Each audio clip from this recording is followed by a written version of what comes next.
listening to us from here on this big, beautiful planet of ours. This is Michael Cross here with another exciting edition of Unlock the Door Radio here on UCY TV Productions. Now, before I get into tonight's topic, I would encourage people to check out my website at michaelcross.net. And also, if you want to see some of the past shows that's been conducted, please check my YouTube station at Michael Cross. It'll be the one that says Freedom from Conscience within the title. Anyway, what I'd like to deal with right now is, well, the millennial generation. And first of all, I'd just like to say that while I'm dealing with the topic of why so many millennials have an entitlement viewpoint, seem to think the world is unfair to them, and seem to really gravitate towards one particular candidate who's promising them the world, I would just like to mention that not all millennials are like this. Not all the people that are in their late teens, into their 20s, believe that life should be made really cushy for everyone. You know, put Nerf everywhere so if someone falls down, they won't get hurt. Okay? To say that would be like saying that all people of the baby boom generation, those born between 1945 and 1959, were all pot-smoking hippies. Obviously, that was not the case. So anyway, the millennials, I think, that we're speaking of here, the ones that have gotten a lot of attention because, well, they've gravitated towards one particular candidate, is the ones that I think were the ones raised in a very comfortable position. They aren't the ones that are out there today, you know, getting jobs and trying to support a family, which there are many doing so, joining the military. Obviously, that's not a cushy thing to do. That's not them. They are the ones who, if you go to that one particular candidate and you interview them and you get these kinds of answers like, should medical care be free? And regardless of how you feel about socialized medicine, you know, they'll answer, yes, all medical care should be free. And then you say, well, should there be more welfare? Yes, there should be more welfare. If you ask if college education should be free to everyone, not even, you know, based on test scores like, you know, much of Europe, you have to get high scores in order to get that free college education that some countries give you. And they'll say, yes, college education shall be free. And then you ask, how you going to pay for that? And then they'll say something like, oh, well, we should tax the rich people. Now, again, I'm not going to go into the whole thing about Keynesian economics versus libertarian economics, which versus Marxian economics. That's not the point here. The point is that if you ask these people, well, should food be free? Some of them will say yes. And it has to do, I think, with a sense of entitlement that has grown amongst the middle class to upper middle class kids growing up today. And I'm going to explain why that is. Why I think that today's culture is actually giving us a population that you could say, and I'll get back to this in more detail later, that you could say that thinks that everyone should get a trophy, just like they learned back in grade school, when they were in grade school, that everyone should get something that says, hey, you're special. You know, I remember watching a movie. It was a kids movie, and there was one really profound statement in it where the father of these kids who have these special powers says that if everyone is special, then no one's special, and that's something that this generation, many of them, have not learned. So anyway, let's get into the reason why I think we have this. And I'm going to quote, first of all, well, I'm going to quote several people, but the first quote I'm going to throw out is, of all people, Sigmund Freud. Okay? And the thing is that Freud's idea was that I'll just paraphrase this. Freud's idea was that if you get rid of all societal constraints, again, Freud said that everyone follows tradition out of mostly a sense of guilt. It's part of the super ego. It's part of, we learn the right and wrong. And every culture will be somewhat different, because each culture will have a different idea of what right and wrong is. And often the institutions that exist within that culture are going to be what reinforce that. And you will look to these institutions as being some sort of authority figure, even though they may not in and of themselves have a lot of authority. In traditional Western society, you had a variety of sources of authority. Religion, family, of course, and religion closely tied together. The government, the education, and so forth. All of these would come together and reinforce the various values that existed in Western civilization. The problem is that even though you could assume that most people just by osmosis take in a sense of right and wrong and they never really question it, and yeah, that is a problem. I mean, obviously you need people to be able to question to determine, is something really truly right and truly wrong. The problem is that if you get rid of those sources of support for the superego, again, the part that tells you what's right and wrong and mainly uses guilt to get you to feel that you need to come in line, and you don't replace it with something else of equal or greater value to that individual, then the individual is cut astray. They're left to go off. And what will happen is that you will unleash the various, urges and so forth, and kind of a anti-superego, as Freud would have suggested, was the id.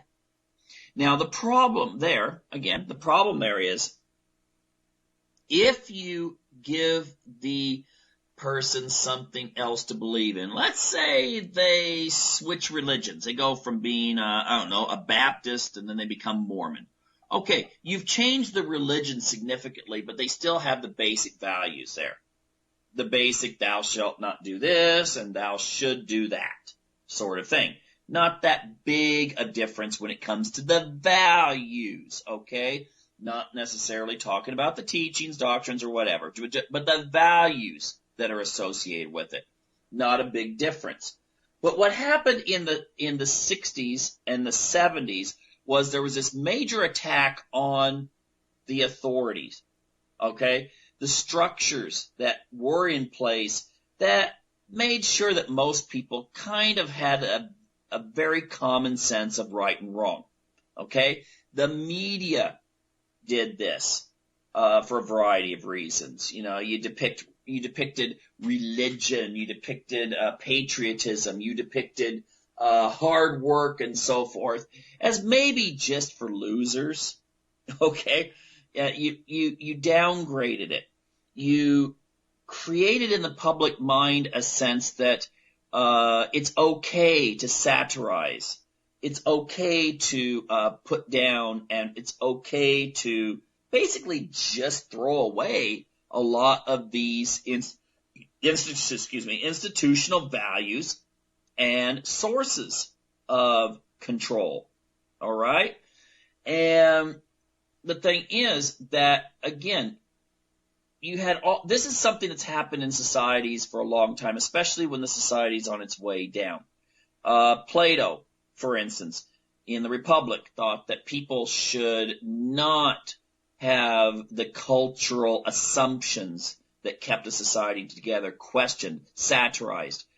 Actors and actresses in the theaters should only do things that build up the values and the foundations of that society. Okay? The problem we have today, of course, media constantly. I don't think, in fact, if you turn on media today, I mean, if religion's mentioned, it's almost always mentioned negatively. Okay, I know a lot of Muslims will say, yeah, but Muslims are presented this way and that way. Join the club, okay? Christians have been ripped on for years, all right? So ultimately, there is a very negative mindset that exists in Hollywood towards religion and also towards traditional families and so forth.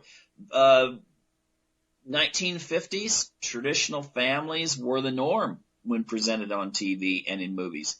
Now they're the exception. In fact, if you do have a traditional family presented, but then there's a context that's not traditional in the program, many conservative people think that it's actually a pro-family show, which I think is kind of ironic. But hey, that's where we've come. And through the process of systematic desensitization, we've gotten to the point where what used to be the norm has totally shifted, and even conservatives will think, okay, well, that's old fat. A husband and wife, getting married and desiring to have a large family. Oh my gosh, how horrible is that? Well, that used to be the norm. And now even conservatives are like, oh, okay, you've had 2 kids and you're thinking of having a third? Oh my God, what are you thinking? Okay. I mean, if it's got to that point, that's pretty bad. But it is the point. Think about people around you, okay? Now, that's the first thing that changed. The second thing that changed was the way that we dealt with hardship, the way that we dealt with tragedy, the way that we dealt with the whole concept of fairness. And, I'll get to that whole fairness thing here in just a moment, but the thing is, Friedrich Nietzsche, okay, I actually like Nietzsche. A lot of people think, oh, he was just such an atheist and stuff, but he really does present a good defense of the individual as, opposed to the society. So anyway, Nietzsche said, that which does not kill us makes us stronger. Well, if you were to read that statement to a group of grade school teachers in the United States nowadays, you would get gasp. You would get them going, oh my gosh, that's horrible. How can we expect to have children act in such a way that we start rewarding some for being better than others? Well, it's not so much a question of singling out kids and saying they're better than someone else. But I remember when I was in school, in the 1970s, that if you were in a PE class and you were just lazy, or you were really out of shape and you didn't do so well, the teacher would make you do it again. Okay, well, like running the track or something. Make you do extra push-ups. Make you put in more effort. Because the idea was that you should make yourself better and that you should set goals and you should strive for those goals. Now again, obviously, even in that era, the PE coaches knew that the average, they weren't going to get 50 kids in a class. They weren't going to get them all to be star athletes. And chances are no one, even from the community, would ever go to the Olympics. But the idea was that they should still be trying to do better. And of course, when you have that, the kid runs around the track, and the other kids would laugh at him if they were coming in really slow. Sometimes even, not just the students, sometimes the teacher making disparaging comments. And people would think, oh, that's horrible, that's just bad, that's bad self-esteem. And I'll get to self-esteem in a moment. The thing is that many of those kids who were slow and who weren't that good wound up getting better. They had to compensate. They had to get better. As the psychologist Alfred Adler said, you have to have these senses of inferiority in order to overcome the obstacles. But today we have self-esteem. We tell our kids that they should feel good just for putting in the effort. They should feel good if they fail on a math test, if they actually appreciate the significance of math.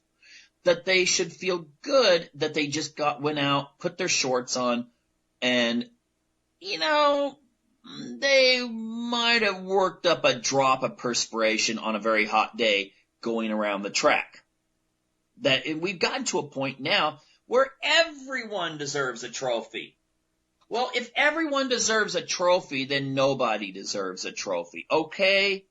The problem is that you cannot have a situation in which you've got, you're trying to instill a sense of adulthood in younger people, and then you treat them as if they're toddlers in a grade school.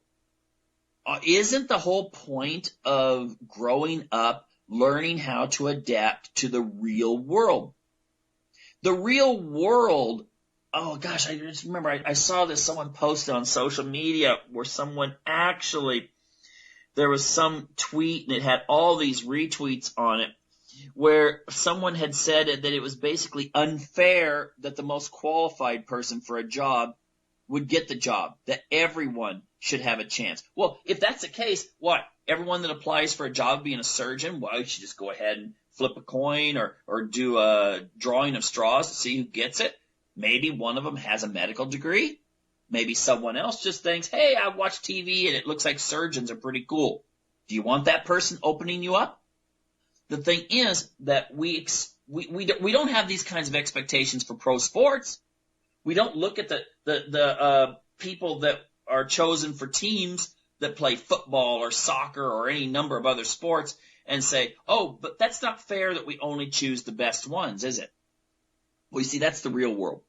When kids get out and have to actually make a living on their own, then they have to have a sense of that. But it seems like a lot of them don't, and maybe this is the reason why so many, especially young men, okay, especially, it just seems that statistically there are more women in college now than there are men, by far, and more young men are just choosing to stay home, live in mom's basement, and play games, and when mom's not looking, or maybe when she's looking, I don't know, they search porn and spend, hours and hours on end on porn. Okay? And then if you ask them, hey, are you happy with your life? They're like, hey, yeah, I am, yay, and they're satisfied. They've only leveled, if you deal with Maslow's hierarchy of needs, they're at the very bottom. But they're getting satisfied. They're told, hey, don't worry about getting to the top of that hierarchy of needs. Don't worry about actually exerting yourself. Stay down there at the bottom, down with the, satisfying the basics. Okay, food, shelter, warmth. Essentially, a lot of parents out there are raising pets. Okay, they're raising kids who will be their pets. Sad part is, when parents die, yes, what's going to happen at that point when the parents are no longer there to take care of them?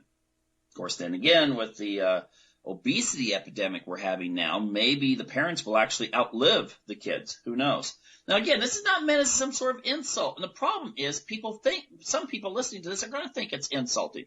But it's not. Okay? A lot of times, if I was out of shape and I was young, I would want a coach to tell me, for instance, if it was back to the PE analogy, I'd want the coach to say, hey, you've got to try harder. You've got to strive more, okay, to succeed. I would want that because ultimately that's going to help me in the future. That's going to help me get to that point where I'll be able to succeed at other things. So anyway, let's go into some other things there dealing with education. Again, we've got television ripping apart tradition and those kinds of institutions that used to be institutions of authority. Then we have this whole fairness thing. Like I said, everyone gets a trophy. You turn on TV shows, it should have a happy ending.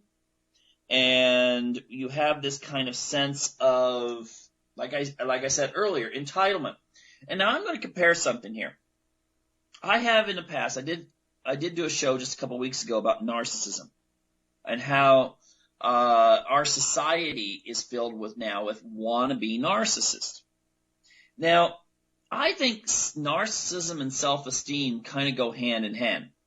Because, you see, a narcissist believes they're special just in and of themselves without, having that accomplishment there. Now, the thing is, let me make a distinction here. Many narcissists are very, very, very successful because they do believe in themselves, okay?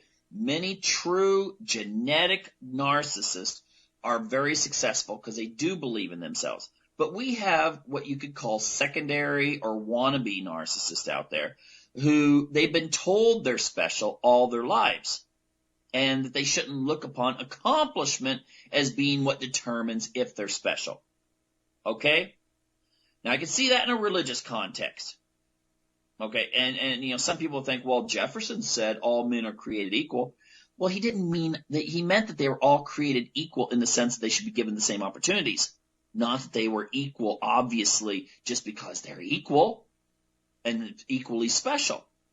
Now, if you look at the whole thing about a wannabe narcissist who just thinks the world owes them because they've been told it does, and then you have self-esteem, which often just says, hey, I'm good because whatever I do, I'm good. Okay? Now, I'm not saying people should look down upon themselves, but that's actually kind of dangerous to have. Because, again, you're never actually going to learn to do things that are going to make you feel good about your accomplishments. Okay? So you're going to get rid of that big motivator that gets people out there off their rear ends and doing things, whether that be getting a job, getting married, making kids, whatever. Okay? Those are accomplishments. Those are things that say, hey, you're an adult. Not the fact that you have, I don't know, you grow underarm hair or facial hair and you follow trends. Okay? Yeah, you're biologically an adult, but that does not mean that you're an adult in the context of being, fitting in there and actually contributing. Now, self-reliance, that's different. Self-reliance says that you can get out there and you can accomplish something on your own. You can survive, and that's what we need to be teaching young kids. Okay? Forget about my son who never does his homework, I'm just trying to tell him his teachers are mean to him, that his teachers are unrealistic and they're not really paying attention to his true value. Okay, he can have all the value he wants, but if he applies for a job and it's just based on he feels pretty special about it, there's jobs he can get, but they're not going to be anything that's going to really be that good, okay?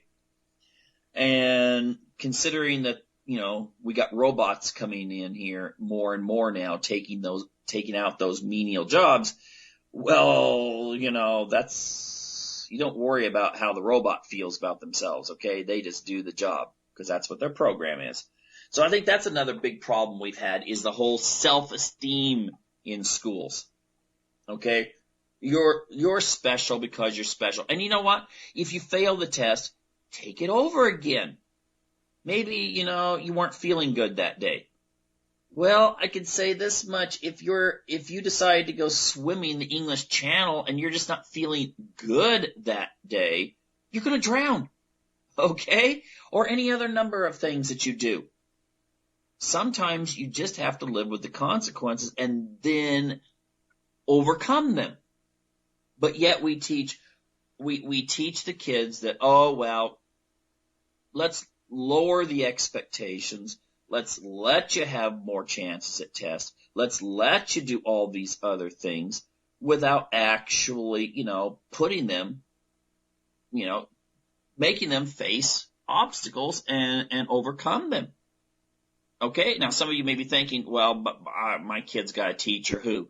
Okay, I admit there are circumstances, obviously, that you should make some allowance for. If the kid was vomiting the day of the test, Okay, they should be allowed maybe to have another chance. If you do have a situation where you do have a teacher that's giving so much homework that the kid has to take methamphetamines to stay awake at night to do the homework, that's something that you got to take up with the teacher. But, it's not a situation where you just have to make life smooth for the kids. There's a term for that in the Scandinavian countries called curling. It's not good for kids, okay? Because then you're going to raise people who, once they do get out there and the real world actually smacks them right in the face, they're going to be knocked down on the ground and they're not going to be able to get back up. Okay. Now, the other thing that I think is a real problem is we have a victimhood society. Okay? You're supposed to look down on the idea of accomplishment. Don't brag about your accomplishments. Don't think that you're better because you happen to, be a world champion chess player or that you invented a new way to create energy or something. But, that's supposed to be something we look down upon and, don't give a lot of attention to. But yet at the same time, we have a situation in which victimhood is something that is supposed to be special. Okay? That becomes an area you can get attention. You find, you got people that look at things like, any number of things. Race, religion, weight, looks, what are some of the other things? Now, again, there are situations where people can say that they might be kept down. Okay? I knew a kid that he was from Iraq, and he was a Christian. And he said that when he was going to school, the teacher asked him one time, well, are you, what's your religion? And he said, Christian, and she hit him. Okay? Or it could have been a he. I don't know. He just said the teacher hit him. But the thing is that, yeah, that's a case where religion can, be an obstacle. Of course, there has been racial injustice in the past. However, we can't have everyone just looking for something to give them that instant victimhood in which then they can say, see, I'm special because I'm a victim. And we have a lot of people in this generation that seem to feel that way. And, it's not something that's going to help them in the future. All right. If you're born poor, you're not going to have the same opportunities as someone who's born middle class or rich. I admit that. But the only thing you're going to be able to do then is either take pride in your certificate of victimhood that you hang on the wall or try to do better.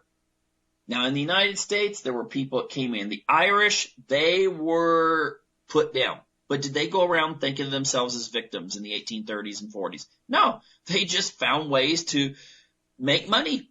Whether that was, like in the big cities, become, kind of take over the political machines and then wind up as the policemen and firemen in those communities. Whether it, whatever, setting up a business. The same was true of Italian and Jewish and German and Polish and, all these other different groups. They just went out and did something about it. And that is something we have to keep in mind. Yeah, sure, you may have been picked on because of whatever when you were a kid. And that probably hurts. But it's going to hurt more if you then spend your adult life of 60 years just dwelling on that and just giving up. You can't do that. And sadly, I think a lot of people try to find a political answer for this. They think, if I vote for this person who says he or she is going to make the world a special place for special people, then he may as well be promising unicorns. Oh, wait a minute. With genetic engineering nowadays, I'm sure we will have unicorns in the future. But we don't have them right now, as far as I know. So probably not something that would be realistic to promise people. And also, the thing is, this does not only deal with these kinds of traditional conservative liberal things. Because I'll be fair about this. There's people I read through forums and discussions and blogs and stuff, and you'll find blogs where someone will be saying, "Oh, my husband was looking at," especially a lot of people from certain conservative religions. I caught my husband looking at pornography. Oh, and then all their friends will be on there replying like, "Oh, you poor soul, I really feel for you," and stuff like that. Okay? Instant victimhood. You'll get another one where, some lady will be saying, "Oh, my daughter has gone astray, and, this is really hurting me." Again, instant victimhood. All right? I mean, again, I don't discount that in the latter situation, you're going to feel bad when your kids go astray. But, I mean, my kids don't agree with me on everything, but I don't go around saying, "Look at poor me, my kids, I'm suffering so bad." They're the ones that are accountable for what they do and don't do, okay? That is what's important, not to be feeling like, "Oh, look at me. Here's what has happened to me." That is only going to reinforce these ideas that we have in society now that are becoming more and more prevalent. And finally, just in conclusion, what should we do? Should we look down on people? Absolutely not. Okay? I would definitely not feel like we should pick on people, look down on people, or whatever. But you're kind of looking down on people if you just say, accept who you are, what you are, and don't try to, strive for higher goals. All right? Can you imagine a baby gets up on, we are naturally, again, look up Alfred Adler's teachings.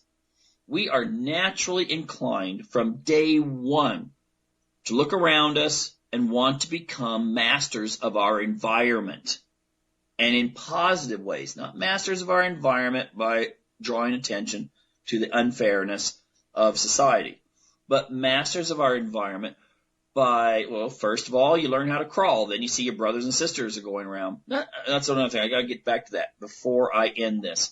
You see your brothers and sisters running around, and you decide, I'm going to do the same thing. So you learn how to walk. Can you imagine a parent coming up every time that the kid fell down and hurt themselves, started crying? You pick them up like, "Oh, you don't need to do that. Walking's not that important." I mean, so many people do this now. It's no different doing that than telling your teenager, "Oh, it's okay. Don't worry about that." Now you tell them, "Well, what do you think you can do to change this?" Now, speaking of family, though, I will say this. I think small families have contributed to this problem, too. Because many parents get this idea, "Oh, I'm just going to have one kid because then I can shower that kid with everything they ever wanted. Because when I was growing up, I had a brother and a sister, and we had to share things." Well, yeah, go ahead. You know what? You learned how to share. And you also learned how to fight a little bit when your brother or sister took your things. That is natural. That is good that you learn these lessons. It might be irritating for the parents when they have to deal with it, but you still learn the give and take of society through what happened in your family. When you have a situation where these parents, these upper class parents, like, "Oh, I'm just going to have one kid and I'm going to give them everything. There's going to be," again, you're raising a pet in many cases. That kid's going to be, at home when they're 30 and 35 or even 40 years of age. You've got to think that that's got to have had an impact on the way that the generation has turned out, where they just want everything nice. All right? We can't have, the world's not nice. The world's not this place that's just this big, fluffy, nerf-filled environment. It's not. It never has been. It never will be, no matter even what our technology might get to. I don't care if you got some sort of transhumanist nanotechnology future where, makes the Hunger Games capital city look like, Dodge City, okay? You're still going to have things that are going to be threatening. You're still going to have disappointment. You're going to have all of those other things. Well, unless, of course, we get to a technology where we can all be Borgs, like on Star Trek, and then you get rid of that, because then everyone just gets to be equal, and everyone gets to be one, and no one really has to be hurt, because then you don't really have any individuality to think about being hurt. You don't have that ego that can be hurt. Maybe I've just thought, maybe this is what the ultimate thing that will bring in the transhumanist future, but it won't be one in which you will expand your mind into the universe when you have all these implants put in to enhance your brain, but instead it'll be one where you can just kind of merge with everyone and just be kind of a monotone individual who will have your needs met, and you go and do whatever work is necessary to do. Okay, maybe that's what it is. Who knows? But it sure will fit into that if we don't get to a point where people can actually learn to stand up for something and to accomplish things and to see the value in the strength of the individual versus the fairness of the collective. Anyway, that's what I like. That's all I have to say tonight on this subject. I hope if you're leaving us right now, I hope you'll tune in to next week's edition of Unlock the Door Radio, and please do give my website and YouTube station a visit and see what you like there. I would like to deal with a subject. Well, I was going to deal with something different, but somebody sent me a link to Mitt Romney's speech he gave today in Utah. And, the thing is that I think Romney's speech is going to freaking backfire on him. Okay? I couldn't believe what I was hearing when I heard that speech. Now, I'm going to get into more detail about the state of the Republican Party in just a few moments. But you know what? Earlier today, someone had shared on my Facebook a clip from when Mitt Romney, you can look this up, just look up Mitt Romney endorses Donald Trump or something like that. I don't even remember the exact title. I can look it up. But the thing is, when Romney was running for office, it appears, you had a situation in which Romney gets up and he gives a really glowing endorsement of Donald Trump. Here's the title. Mitt Romney praises Donald Trump. He gives this glowing endorsement. Talks about how, he's been a successful businessman, that sort of thing, and, basically has it all together. And then today, I was hoping maybe he could bring something up about that. Maybe I missed it. It could be there. I didn't hear the whole thing, okay? But he could have come on and said, you know what? I just decided that maybe what I said a few years ago isn't valid anymore. Or something like that. But instead, he just goes on about how basically people should vote for any of these other candidates. Now, I'll get back to another point in just a moment, but when he made the comment about maybe people in Florida should vote for Rubio and et cetera, and the other candidates were there running and had a good chance of beating Trump, that didn't make sense to me. Okay? It didn't make sense to me. He could have come out and endorsed, for instance, Ted Cruz. Now, I don't think he would actually endorse Ted Cruz. Now, that's just my personal opinion, but I'm thinking maybe Ted Cruz is a little bit too outside of the Republican establishment. Ted Cruz actually seems to think for himself. He seems not to support all of the policies that the Republican establishment supports. So why would you endorse why would you just say vote for any of these candidates unless you were looking for a brokered convention? Now that's something that some people have speculated. Let's say you have a brokered convention. You got a convention which the first vote, there's not enough delegates. Okay? Now I've been a delegate to the National Republican Convention before in the past.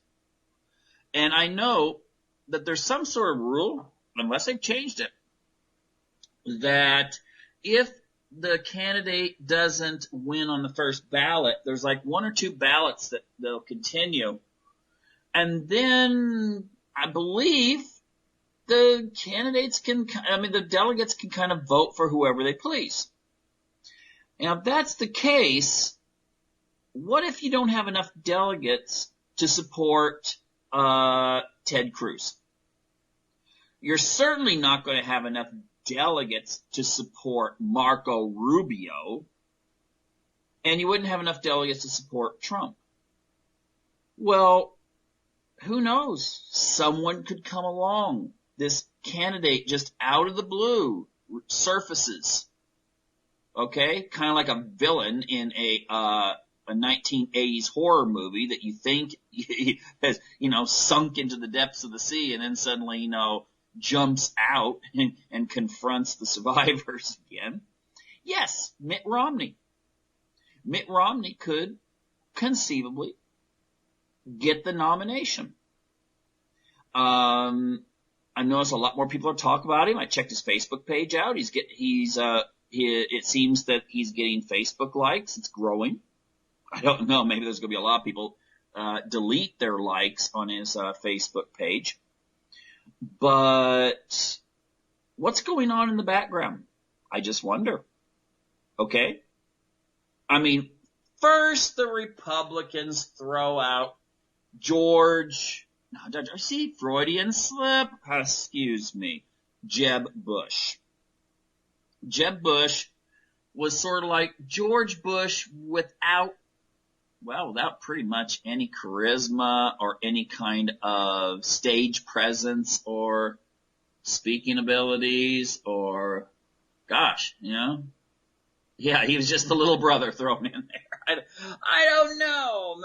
Maybe there's something about Jeb. Sorry about that, Jeb. Should just call him George Jeb. But anyway, he was supposed to be the front runner.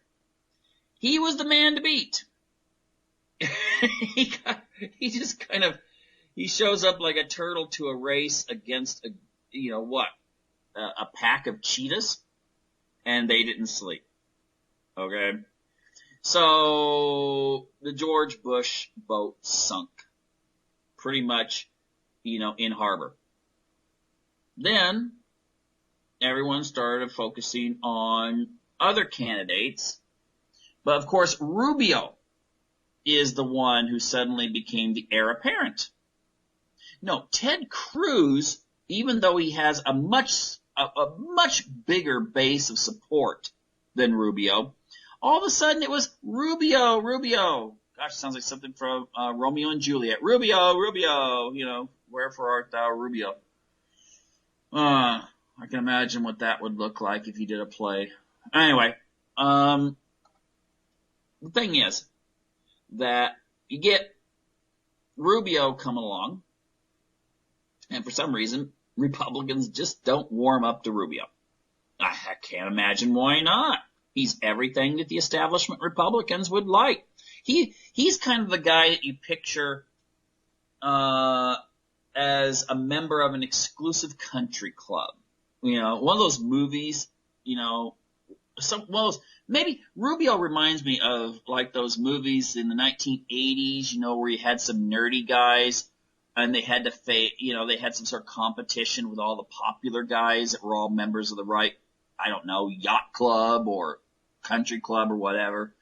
And I could just picture Rubio in the nice 1980s expensive sweater, maybe even a yacht hat, like what Thurston Howell wore in Gilligan's Island.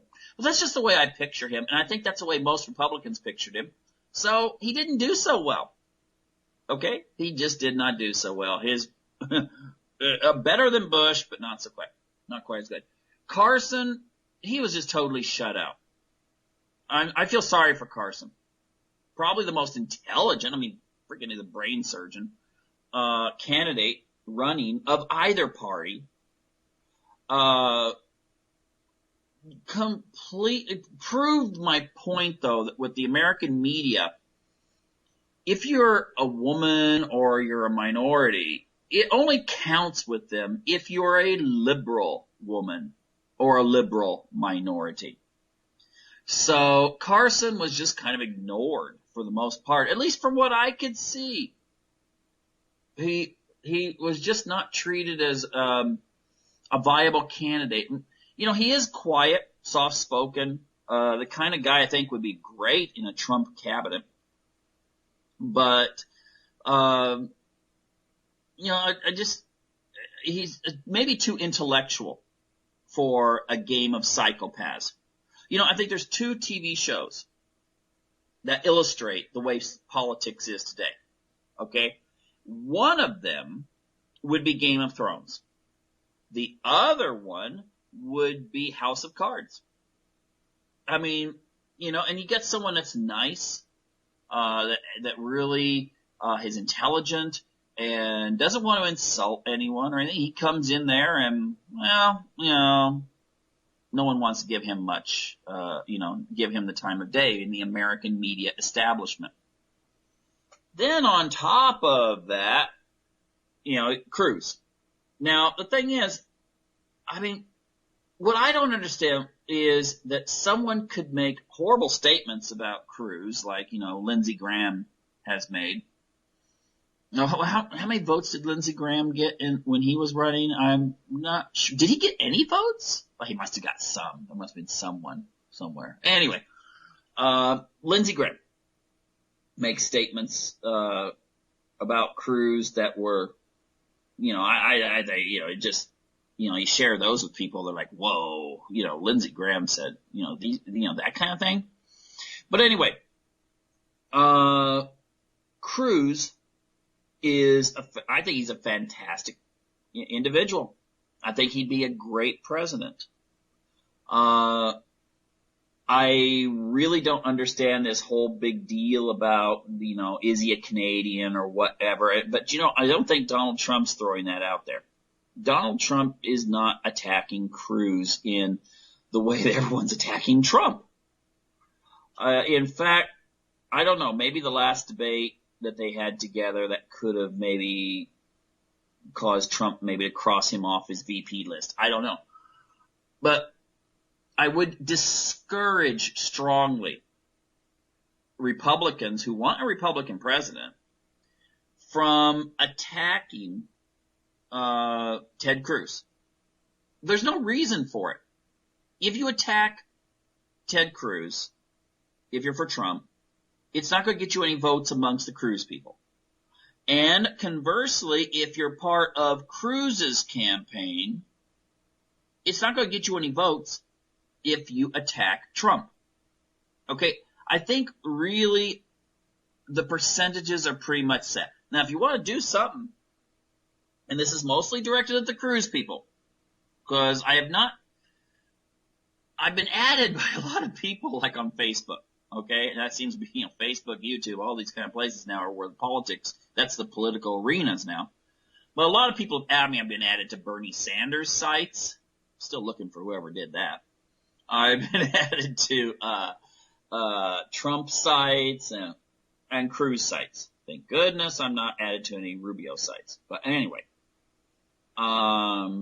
the thing is that I've noticed that the Cruz people, and it's not Ted Cruz, but the Cruz people, his supporters, are really having a field day attacking Trump. And I don't think that's a good idea. Because it's, you don't want to build antagonism going into the general election.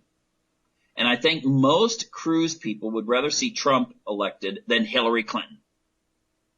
Heck, a lot of Bernie Sanders people, it seems, are actually saying that they will not vote for Hillary. In fact, if Trump is the nominee, they'll vote for Trump. Part of that, I'm sick and tired of the establishment vote. And this is something that the Democrats and Republican establishment do not realize. You know, the thing is, when I was, like I said, I went to the Republican National Convention back in the 80s, and I went to it, and I was in San Francisco when the Democrats had their convention. And you know what? When I was in San Francisco, I saw so many limos. Like, whoa. I've never seen so many limos in my life,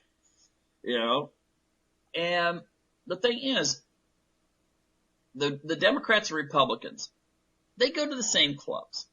They go to the same universities. I'm talking about the establishment. The upper elite. The people that actually call the shots, okay? The ones that call the shots. They have the same, they probably share the same mistresses. Or, the husbands, got Democrat husbands who cheat with Republican wives, and Republican husbands that cheat with Democrat wives, and Democrat wives that cheat with Republican wives, and, the whole bit, okay? The thing is, they have the same basic interests. Sure, they may disagree on things like gun control, but they're not going to disagree on things like the TTIP trade bill. They may disagree on abortion, but they're not going to disagree on the economic globalization policies that we've been following for the last 30 years, which have essentially gutted our factories. Those are the issues that will really make or break the United States in the future. Now, I'm not discounting abortion. I'm not discounting gun control and those kinds of issues. However, I am saying that if we have no industrial base, we are at the mercy of the rest of the world. And maybe that's the goal. Make everyone equal. Make everyone just one homogenized, consumeristic society that, is worldwide. The ultimate goal of globalization, the global citizen, in which only the elite have all the power. Kind of Hunger Games. It goes back to mercantilism. What the British had, where regions would be set up with and they would specialize in certain, like in Hunger Games, districts 1, 2, 3, so on. And they would specialize in certain things. That's mercantilism, okay? Where the crown would control, the opium trade, from Asia, the lumber. As well, a lot of people don't realize lumber was a huge issue in the colonies. It wasn't just taxes. Because the crown, in order to build ships, because they had to defend their colonies and also go on conquest for new colonies, they had rules that if you owned forest land, that trees of a certain diameter belonged automatically to the crown. You couldn't harvest those for yourself. So therefore, that was a huge issue with a lot of people who did own, prime real estate that had forest on it. They couldn't utilize trees of a certain diameter. Oh, of course, there was other issues too. You couldn't trade with colonies that belonged to the French.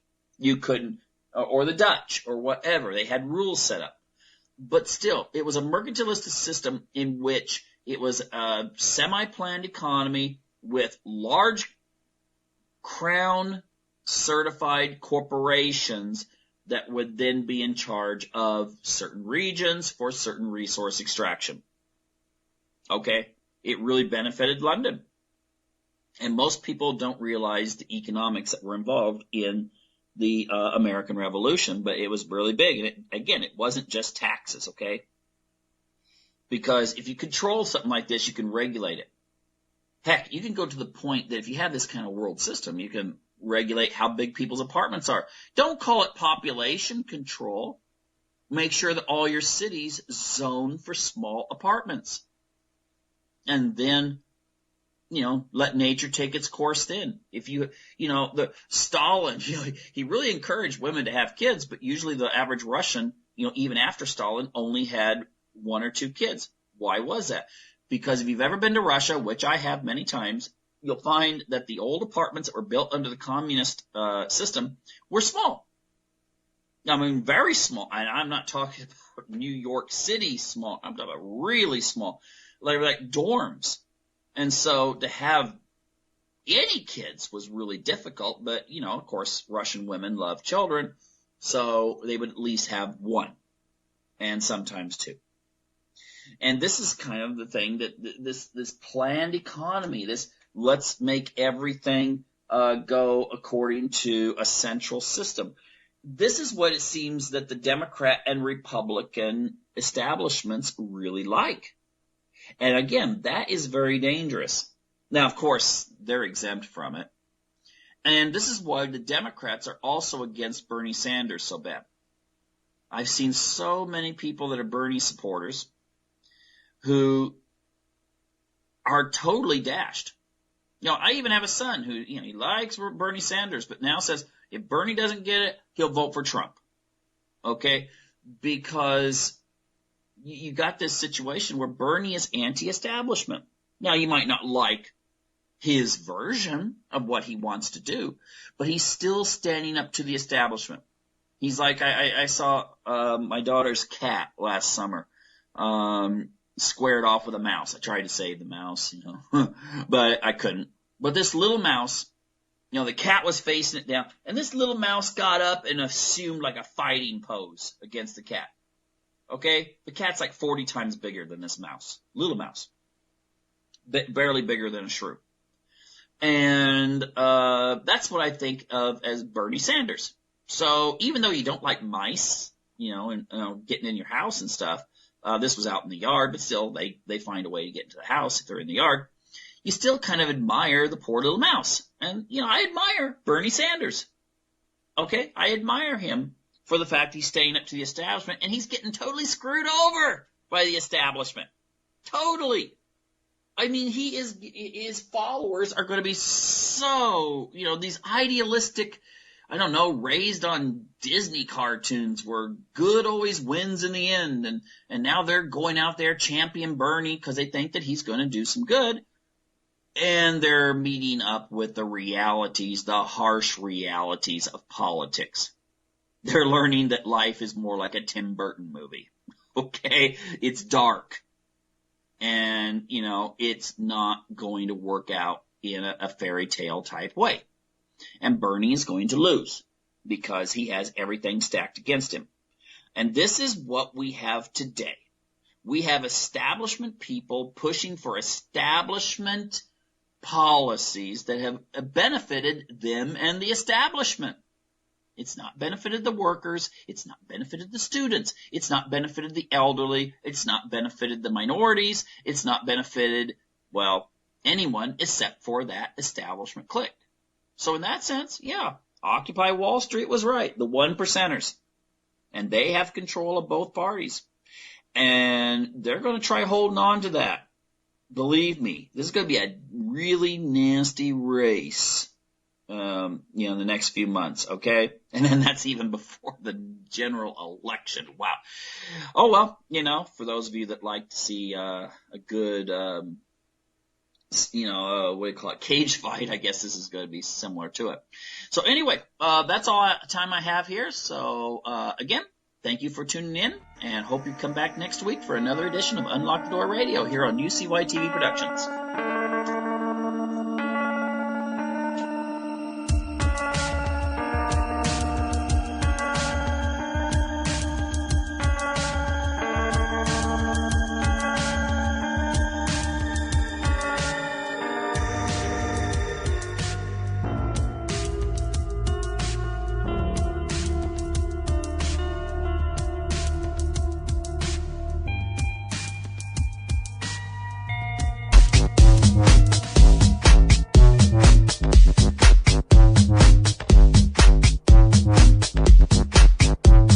This is Ozzy Skateboard, and you're listening to UCY.TV.